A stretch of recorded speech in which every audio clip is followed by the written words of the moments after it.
Alright, for this video we're going to be working on Common Core standards for matrices, performing operations on matrices, and using matrices in applications. Now, of course, matrices are related to vectors, but we'll get into that a little later. First thing, of course, with matrices is you have to remember that matrices are defined as an array of numbers, and those matrices are given by rows versus columns.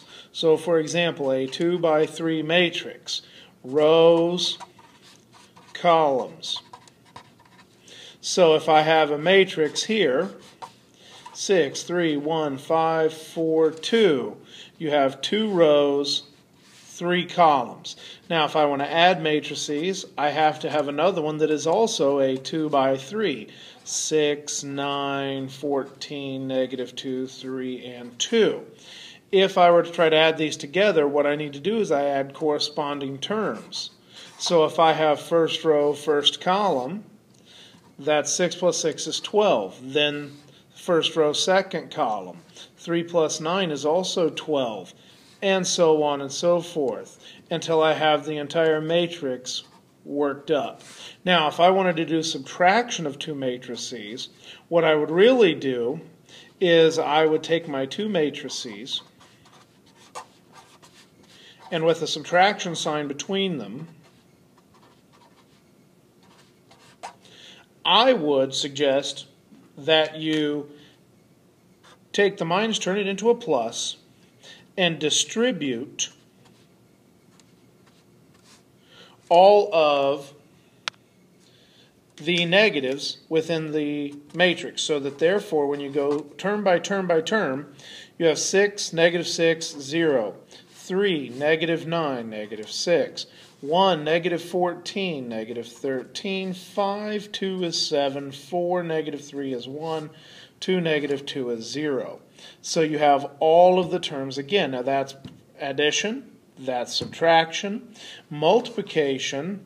If I again have a 2 by 3 matrix, 6, 3, 1, 5, 4, 2, that means I need to multiply it by something that has the same number up front. So a 3 by 1, for example. The second numbers don't, the first and the last number do not have to match. It's the middle two numbers that must match. The outer numbers are the size of your solution. So if I have 3, 2, 1, my solution is going to be a 2 row by 1 column, so I have to fill in those 2 blanks. To do that, I simply multiply this row by this column. So 6 times 3, 18. 3 times 2, 6, and you add the 2 together. 1 times 1 is 1. Do the same thing here for the second row, first column, second row, first column. 15 plus 8 plus 2. And when I put all that together, I come up with 25 over 25. And so that is your final matrix. Now, that's addition, subtraction, and multiplication. We, of course, have a number of other procedures that we can do, and the biggest among them is solving multiple equations with multiple unknowns using matrices. We'll talk about that in the next piece.